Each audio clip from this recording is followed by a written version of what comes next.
নমস্কার বন্ধুরা, রুমার গল্পের দুনিয়ায় আপনারা সকলে স্বাগত। আজ পাঠ করে শোনাবো জাহান আরা সিদ্দিকের লেখা ভৌতিক গল্প স্বর্ণখনির হত্যা রহস্য। আমার গল্প পাঠ ভালো লাগলে আপনারা যারা এখনো আমার চ্যানেলটিকে সাবস্ক্রাইব করেননি তারা আমার চ্যানেলটিকে সাবস্ক্রাইব করে নেবেন। এখন শুরু করছি আজকের গল্প স্বর্ণখনির হত্যা রহস্য। গল্প পাঠে আমি রুমা। গতকাল রাতে এসেছি মেলবোর্নে। হোটেলে যখন প্রবেশ করলাম তখন রাত বেশ গভীর। ইচ্ছে ছিল আজই সব দর্শনীয় স্থান সম্পর্কে বিস্তারিত খোঁজ খবর নিয়ে রাখব, কিন্তু এত রাতে আর সেটা করার উপায় নেই। হোটেলের টুরিস্ট ডেস্ক বন্ধ হয়ে গেছে অনেক আগেই। ভাবলাম কাল ভোরে উঠে বরং এ নিয়ে খোঁজ নেওয়া যাবে। জাকিয়ে শীত পড়ার কারণে কিংবা শ্রান্তির ভারেই হোক না কেন, সারা রাত গভীর ঘুমে আচ্ছন্ন হয়ে রইলাম। যখন চোখ খুললাম ঘড়ির দিকে তাকিয়ে দেখি সকাল 9টা।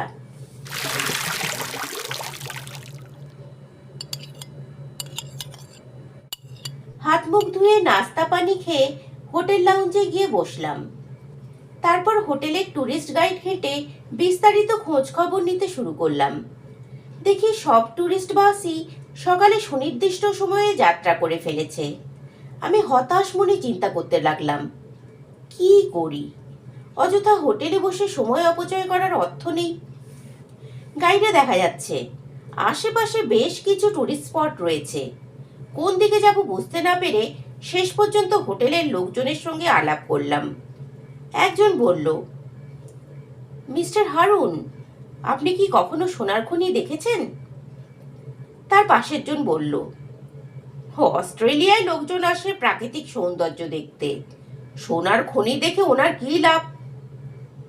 আমি বললাম, পৃথিবীর বিভিন্ন অঞ্চলের বিভিন্ন প্রাকৃতিক সৌন্দর্য আমি দেখেছি। এখানেও গোল্ড কোস্টের অসাধারণ সব দৃশ্য দেখা হয়ে গেছে। আপনি এসব জায়গায় ঘুরে এসেছেন তা বলবেন তো? এখানকার প্রাকৃতিক সৌন্দর্য দেখতে আমি আগ্রহী, কিন্তু সোনার খনি যখন কোনোদিন দেখা হয়নি ওটাই বরং আগে দেখে ফেলি। কাল না হয় অন্যান্য স্পট দেখা যাবে।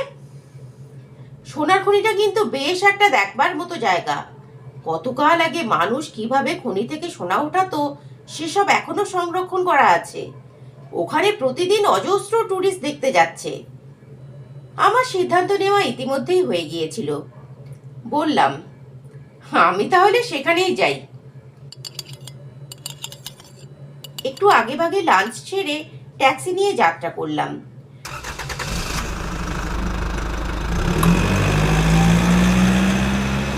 পৌঁছতে পৌঁছতে প্রায় বিকেল। ততক্ষণে টুরিস্টের দল সব চলে যেতে শুরু করেছে। সন্ধ্যের আগেই খনির মুখ বন্ধ করে দেওয়া হয়।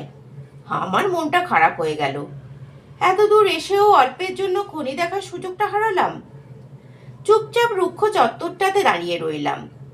এ অঞ্চলটায় গাছপালা তেমন নেই, বেশ ফাঁকা ফাঁকা লাগে। বহুকাল আগে এখান থেকে সোনা আহরণ করা হতো ভাবতে গিয়ে অবাক লাগলো। খনিটা এখন পরিত্যক্ত, তবে খনির ভেতরটা নাকি আগে যেমন ছিল ঠিক তেমনিই আছে। বিভিন্ন দেশে টুরিস্টরা দল বেঁধে এসে দেখে যায়। কিছুক্ষণ দাঁড়িয়ে থাকার পর ভাবলাম, এত দূর যখন এসেছি তখন জায়গাটা অন্তত ঘুরে ফিরে দেখে যাই। একটা বড়সড় গাছের নিচে হেলান দিয়ে বসলাম। পায়ের নিচের মাটি ক্ষুদ্র ক্ষুদ্র নুড়ি পাথর যুক্ত। কোনটা খনি বাইরে থেকে বোঝা যায় না। একটা অংশ দেখতে অনেকটা উঁচু ঢিবির মতো। শুনলাম ওটাই খনি। এক জায়গায় ছোট একটা গুহামুখের মতো, ওটাই প্রবেশ পথ। অথচ আমার ধারণা ছিল বড়সড় পাহাড়ের ভেতর সোনার খনিগুলো থাকে। সূর্য পশ্চিম আকাশে একটা টিলার পিছনে অস্ত গেল। অন্ধকার ধীরে ধীরে নেমে আসছিল। আমি উঠে দাঁড়ালাম। এবার ফিরতি যাত্রা করতে হয়।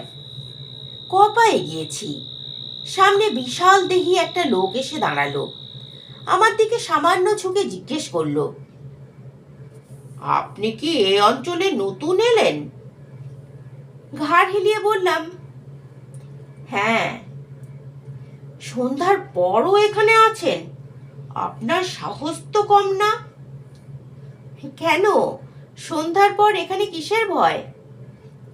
লোকটা মাথা ঝাঁকুনি দিয়ে বলল, বুঝেছি, এ অঞ্চল সম্পর্কে কেউ আপনাকে সাবধান করে দেয়নি। এখানে খুন খারাপি হয় নাকি? একসময় হতো। জিজ্ঞেস করলাম, কত বছর আগে? বহু বছর আগে। তাহলে এখন ভয় পাবো কেন? লোকটা ফিসফিস করে বলল, আপনি প্রেতাত্মাদের কথা জানেন না?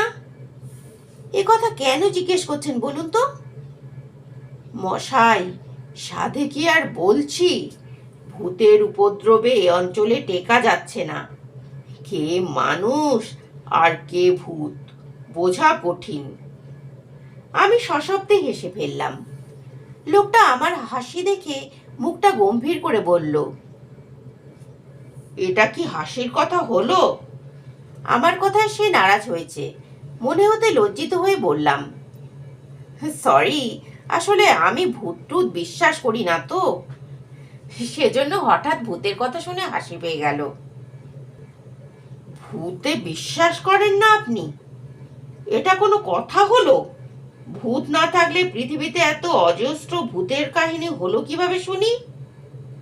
ওসব মন গড়া গল্প, শুনতে ভালো লাগে তাই লোকে বানায়। লোকটা চ্যালেঞ্জ ছুড়ে দিল আমার দিকে, হাতটা নেড়ে বলল, তবে শুনুন, আমিও বলে রাখছি, এ অঞ্চলে যখন এসেছেন, ভূতের দেখা না পেয়ে আপনি ফিরতে পারবেন না। হেসে বললাম, দেখা পেলেও তো চিনতে পারবো না। কেন? এই যে আপনি বললেন মানুষ আর ভূত চেনা কঠিন হয়ে দাঁড়াচ্ছে। লোকটা আমার কথা শুনে হাসতে থাকলো। আমি এদিক ওদিক তাকালাম। আশপাশটা হঠাৎ করেই যেন জনমানব শূন্য হয়ে গেছে। যেসব টুরিস্ট আশেপাশে ঘোরাঘুরি করছিল তাদের কাউকে দেখতে পেলাম না। ভাবলাম লোকটার কাছ থেকে বিদায় নিয়ে চলে যাই। ট্যাক্সিটা বেশ খানিকটা দূরে দাঁড় করানো আছে। তাড়াতাড়ি না গেলে অন্ধকারে খুঁজে পেতে অসুবিধা হতে পারে। বললাম, হে, এবার তাহলে আসি। লোকটা সবিস্ময়ে বলল, সে কি, এত দূরে এসেছেন, খুনিটা না দেখেই ফিরে যাবেন? এ কি করে হয়? আমি একটু অবাক হলাম। লোকটা কি আমার গতিবিধির ওপর নজর রাখছিল নাকি? ও কিভাবে জানলো আমি দূর থেকে এসেছি? অবশ্য ট্যাক্সি করে এসেছি, দেখতে ভিনদেশীর মতো, অনুমান করা সহজ। আমি যে শেষ মুহূর্তে এসে খনিটা দেখতে পাইনি সেটাও আমাকে ভালো করে লক্ষ্য করছিল বলেই নিশ্চয়ই এতটা নিশ্চিতভাবে বলতে পারল। বললাম, খনির গেটটা তো তালা দিয়ে বন্ধ করে দিয়েছে। তাতে কি, আমার কাছে চাবি আছে। ও, আপনি বুঝি এখানে কাজ করেন? লোকটা সে কথার উত্তর না দিয়ে বলল, চলুন তাড়াতাড়ি দেখিয়ে আনি, কেউ দেখে ফেললে আর যাওয়া যাবে না। লোকটা আমাকে পথ দেখিয়ে নিয়ে চলল।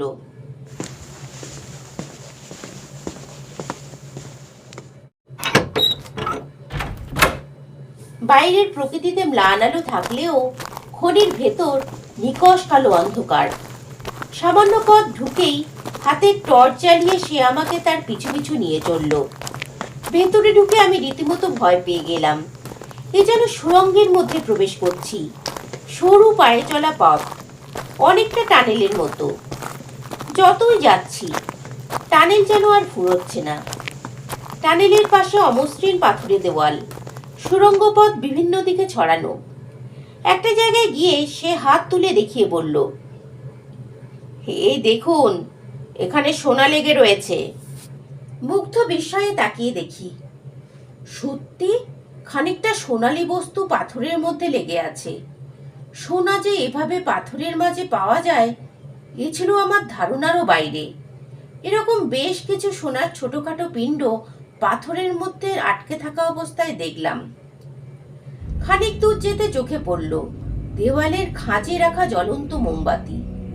অবাক হয়ে জিজ্ঞেস করলাম, এখানে এটা কেন? ভূমিকম্প হলে সতর্ক করার জন্য এখানে জ্বলন্ত মোমবাতি রাখা হয়। সরি, বুঝতে পারলাম না। যদি মোমবাতির শিখাটা হেলে দুলে এদিক ওদিক যেতে থাকে তবে বুঝতে হবে মৃদু ভূকম্পন শুরু হয়ে গেছে। সঙ্গে সঙ্গে সংকেত বাজিয়ে খনি শ্রমিকদের চলে যাওয়ার নির্দেশ দেওয়া হয়। এখানে ভূমিকম্প হয়? হ্যাঁ, আমার হঠাৎ যেন দম বন্ধ হয়ে এলো। এই পাতালপুরীতে চারিদিকের বন্ধ পরিবেশে হঠাৎ ভূমিকম্প শুরু হলে কি হবে? মাথার উপর থেকে পাথর পড়ে নিশ্চয় এখানেই জীবন্ত সমাধিস্থ হতে হবে। একই সঙ্গে আর একটা ভয় মনের মধ্যে জন্ম নিল। হঠাৎ যদি পথ হারিয়ে যায়। গলির দু জায়গায় সতর্কবাণী লেখা, ভুলেও কেউ যেন ও পথে না যায়। জিজ্ঞেস করলাম, ওদিকে বিপদ সংকেত দেওয়া আছে কেন? তাহলে তো বিরাট এক ইতিহাস বলতে হয়। কিসের ইতিহাস? কতগুলো খুনের। আটকে উঠলাম আমি। এ কি বলছে লোকটা? খুন হয়েছিল নাকি এ জায়গায়? মাটির নিচে এই সুড়ঙ্গের মধ্যে খুনের কথা শুনে এমনিতেই ভয় লাগছিল। ঠিক এ সময় লোকটার হাতে ধরা টর্চটা দপ করে নিভে গেল। আমি কাঁপা কাঁপা গলায় জিজ্ঞেস করলাম, টর্চটা নিভে গেল যে, এখন আমরা ফিরবো কিভাবে? অন্ধকারে লোকটা কর্কশ গলায় হেসে উঠল। কি বিশ্রী রকমের হাসি! শরীরের ভেতর যেন কাঁপুনি ধরে যায়। হাসি থামিয়ে সে আমোদে গলায় জিজ্ঞেস করলো, ভয় পেলে নাকি? বুঝলাম, আমি ভয় পেলে সে আনন্দ পাবে। ইচ্ছে করে ভয় প্রকাশ না করে বললাম, ভয় পাবো কেন? ফিরবো কিভাবে তাই ভাবছিলাম। লোকটা অভয় দিয়ে বলল, ভয় নেই। আমি ইচ্ছে করে টর্চটা বন্ধ করে দিয়েছি। ব্যাটারি খরচ হয়ে যাচ্ছে তো। গল্প টল্প সেরে ফেরার সময় আবার জ্বালিয়ে দেব। এই গাঢ় অন্ধকারে অচেনা লোকটার সঙ্গে এখানে দাঁড়িয়ে খুনের গল্প শোনার বিন্দুমাত্র আগ্রহ ছিল না আমার। কিন্তু আমার মনের অবস্থাটা টের পেলে ও হয়তো ইচ্ছে করেই দেরি করবে ভেবে মুখে সাহস টেনে জিজ্ঞেস করলাম, কে খুন হয়েছিল এখানে? একটা নয়, কয়েকটা খুন হয়েছিল। তাই নাকি? হ্যাঁ, ওই যে সুড়ঙ্গ পথটা দেখলে, ওটা ধীরে ধীরে ভূগর্ভের বহু নিচে নেমে গেছে। ওদিকে সুড়ঙ্গ পথটা যেমন দুর্গম তেমনি ভয়াবহ। ভেতরে ঢুকলে ভূমিকম্পের সময় বেরিয়ে আসা কঠিন। ওখানে প্রচুর সোনা মিলত বুঝি? নইলে এত রিস্ক নিয়ে। ঠিক ধরেছ, সব চাইতে বড় সোনার পিণ্ডটা ওখানকার সুড়ঙ্গের মধ্যেই পাওয়া গিয়েছিল। ফলে যা হবার তাই হলো। জীবনের রিস্ক নিয়ে ওখান থেকে সোনা আহরণের কাজ চলছিল, কিন্তু বেশি দিন সেটা সম্ভব হলো না। উপর থেকে পাথর ধসে পড়ল। সুড়ঙ্গের ভিতর বিশাল গহ্বর দেখা দিল। জল চুইয়ে ওই জায়গাটা দুর্ভেদ্য হয়ে উঠল।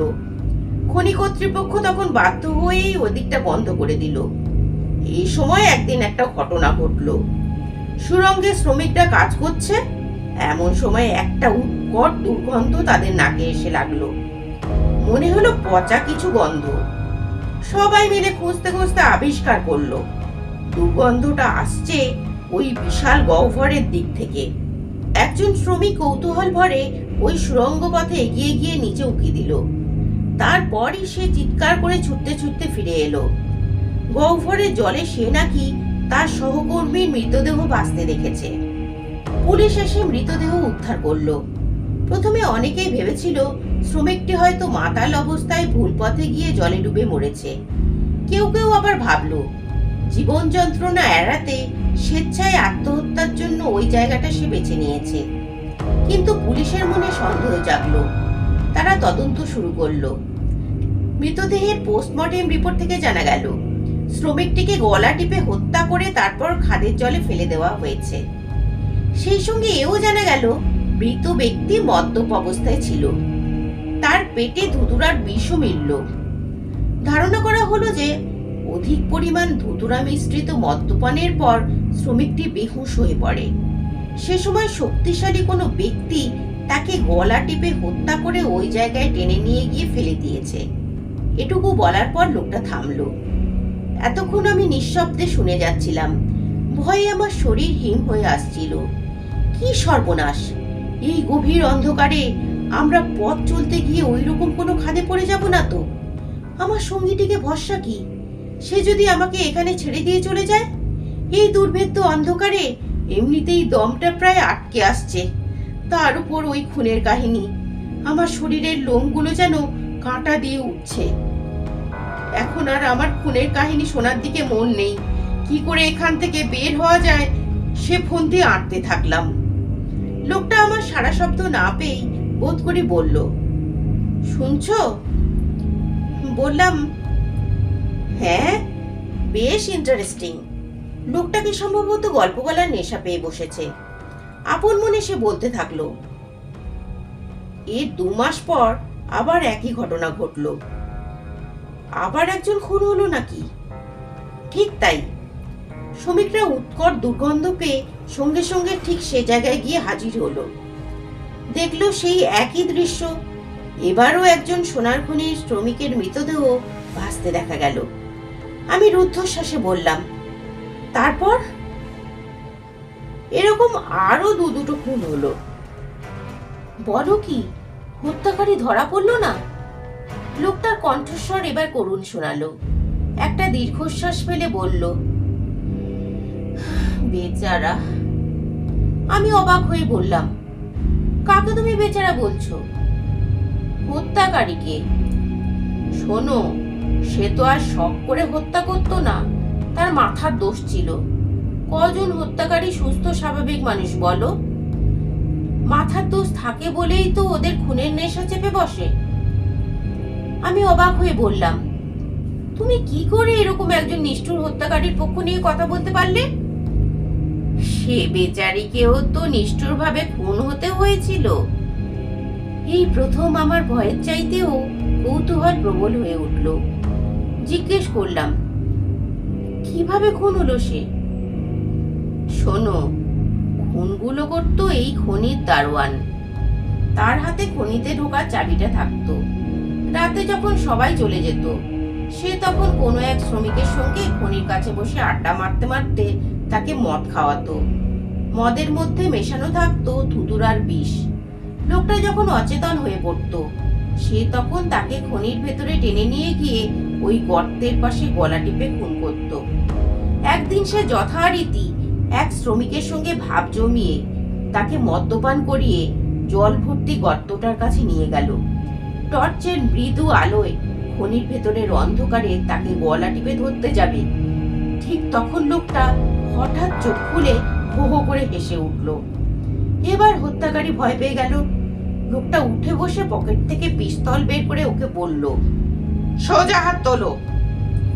হত্যাকারী 2 হাত উপরে তুলে হতভম্ব হয়ে জিজ্ঞেস করলো, কে তুমি?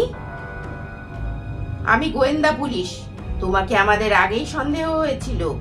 খনির মধ্যে দিনের আলোয় কাউকে নিয়ে গিয়ে একবার খুন করা যেতে পারে, কিন্তু বারবার এটা সম্ভব না। শ্রমিকরা সতর্ক হয়ে গিয়েছিল।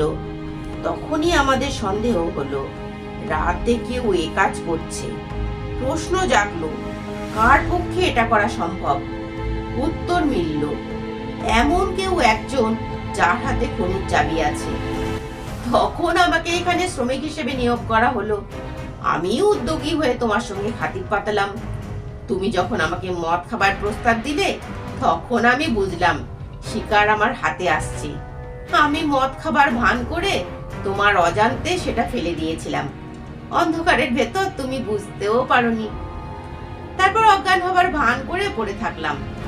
জানতাম তুমি আমায় টেনে হিঁচড়ে এখানে এনে খুন করার চেষ্টা করবে।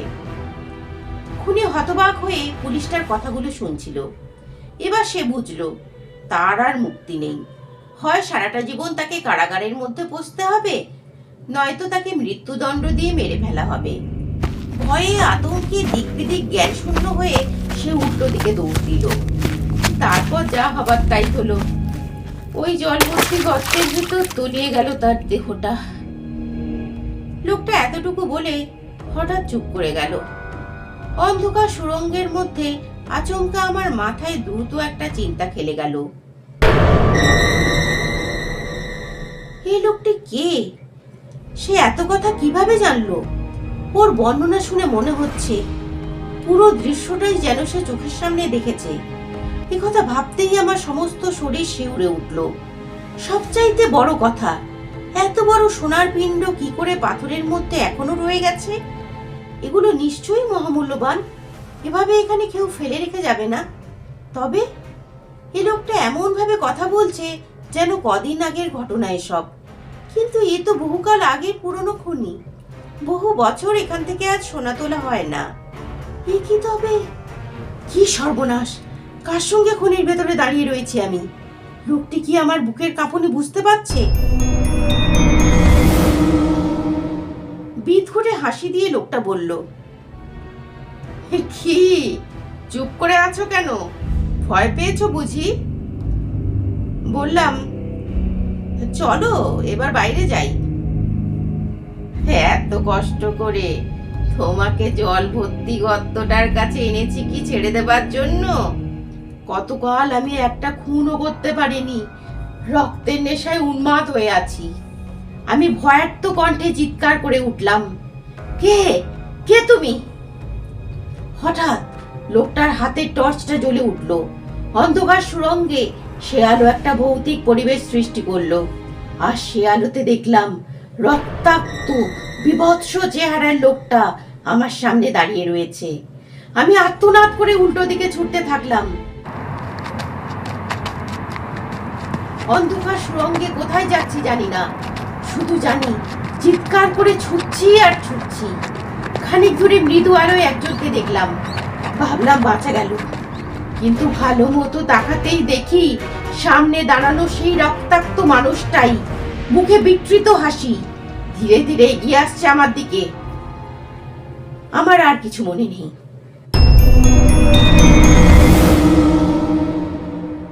কখন যে জ্ঞান হারিয়ে ফেলেছিলাম জানি না। জ্ঞান ফেরার পর নিজেকে আবিষ্কার করলাম একটা ঘরে, বিছানায় শুয়ে আছি। মাথার উপর টিউবলাইটের উজ্জ্বল আলো জ্বলছে। আমার মুখের উপর ঝুঁকে পড়ে দুজন মানুষ উৎকণ্ঠিতভাবে তাকিয়েছিল। এদের একজন আমার ট্যাক্সি ড্রাইভার। সে আমার মুখে জল ছিটাচ্ছিল।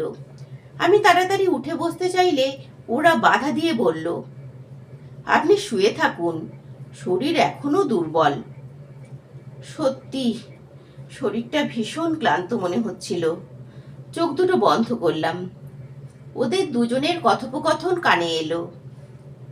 ট্যাক্সি ড্রাইভার বলল, অচেনা মানুষ, পথঘাট চেনে না, রাত বাড়তে থাকলো তবু ফিরে এলো না। তখনই আমার সন্দেহ হলো, নিশ্চয়ই কোনো বিপদ হয়েছে। আমাকে খবরটা দিয়ে খুব বুদ্ধিমানের কাজ করেছিলেন। খনির মুখে খোলা তালা দেখেই আমার মনে খটকা জেগেছিল। এর আগেও এ ধরনের একটা ঘটনা ঘটেছিল। সেই ভদ্রলোক হার্ট অ্যাটাকে মারাই গিয়েছিলেন। শুনেছি ভিনদেশি কাউকে পেলে এখানকার সিরিয়াল কিলারের আত্মাটা বিভিন্ন ছলে তাকে ওই খনির ভেতরে এনে ভয় দেখিয়ে মেরে ফেলার চেষ্টা করে। ড্রাইভারের কণ্ঠস্বর কানে এলো, ভাগ্য ভালো আমরা ঠিক সময়ে এসে ওকে উদ্ধার করতে পেরেছি।